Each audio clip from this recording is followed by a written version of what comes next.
I call Claudette Hauiti.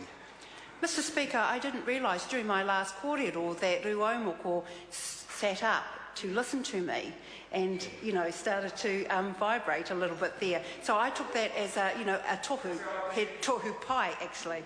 And so I just saw that and felt that Ruaumoko was rumbling again. So another tohu pai, I think. He tohu, ai. Well, the Crown and Te Tāhuhu o Tāwaki Heimoa Trust signed a deed of settlement with the Crown on behalf of Ngāti Rangi Wewehi on the 16th of December last year. Ki ngā iwi o Ngāti Rangi Wewehi mihi atu ki a koutou katoa. The Crown and Tāpuika Iwi Authority signed a deed of settlement with the Crown on behalf of Tāpuika on the 16th of December last year. Ki ngā Tāpuika ki te iwi o Tāpuika mihi atu ki a koutou katoa. The Crown and Ngāti Rangi Te Aorere Koromatua Council signed a deed of settlement on the 14th of June this year. Mihi atu ki a koutou katoa. Ki te whakatō tō hikaka o Ngāti Rangi Wewehi ki tōna ake mana.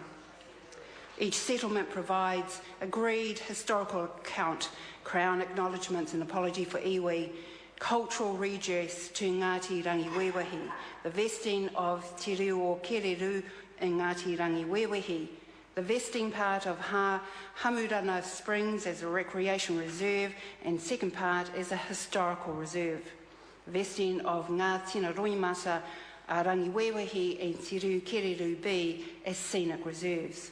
Vesting of Te Rui o Ngata subject to a conservation covenant, the statutory acknowledgements over a number of culturally significant sites to Ngāti Rangi Wewehi, protocols with the Department of Conservation, the Ministry of Culture and Heritage, Ministry of Business, Innovation and Employment, letters of introduction to local government authorities and a number of non-core Crown agencies.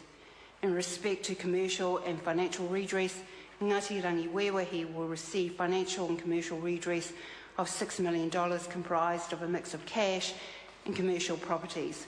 Ngāti Rangi Wewehi will also have the option to purchase a further Crown-owned property following settlement date. Ngāti Rangi Wewehi have a right of first refusal of over 1.3364 hectares of land held by the Ministry of Education. This right continues for 171 years from the settlement date. Ngāti Rangi Wewehi, we thank you for your generosity. Tāpuika, mai i ngā pai maunga ki te toropuke e tū kaumai rā ki te awa e rere mai ana, waiho te whenua ko te takapū o taku tamaiti a Tāpuika.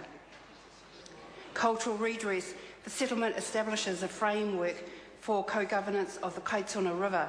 The Lower Kaituna Wildlife Management Reserve will be vested jointly in Tāpuika and Ngāti Whakauē, who will, in turn, and after a specified period of time, give the reserve back to the Crown.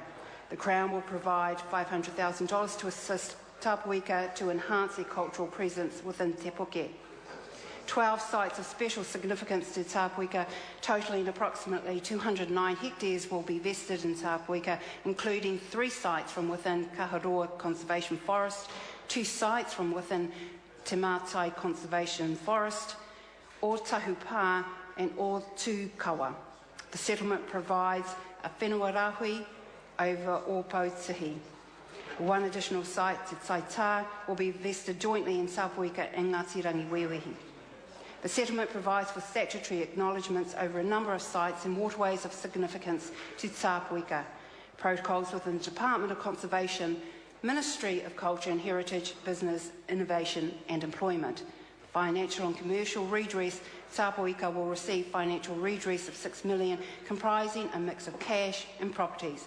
Tāpuika will also have a right of first refusal in relation to 11 Crown-owned properties for a period of 171 years. Tāpuika, we thank you for your generosity. Ngāti Rangi Te Aorere. Kaore e hangaia te kupinga hei hapuika anakai, engari e hangaia ki a oioi I roto I te neki o te tai. The vesting of the fee simple of Te Ngai Rangiti o Rere site to be known as Waiohewa, the vesting of Singai Junction Recreation Reserve to be known as Rangiti o Rere, subject to Recreation Reserve status.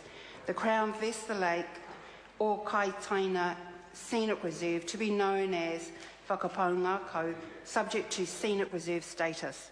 The deed of settlement will provide for protocols to facilitate good working relationships between the iwi and the Department of Conservation, Minister of Culture Heritage, Business and Innovation and Employment. The Minister for Treaty of Waitangi Negotiations will write letters of introduction to a number of non-core Crown agencies.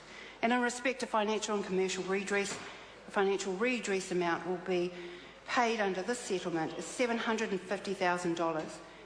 Ngāti Rangi Te Aorere will also have a right of first refusal over an area of land held by the New Zealand Transport Agency between State Highway 33 and State Highway 30. Ngāti Rangi Te Aorere, we thank you for your generosity. Again, we see that these settlements are part of our future moving forward together in partnership under the Tiriti or Waitangi, where it is a partnership between the Crown and iwi. And for that, again, I thank the Minister for Treaty Negotiations, the Honourable Chris Finlayson. And to that end, Mr Speaker, I commend this bill to the House. Kia ora. I call the Honourable Nanaia Mahuta.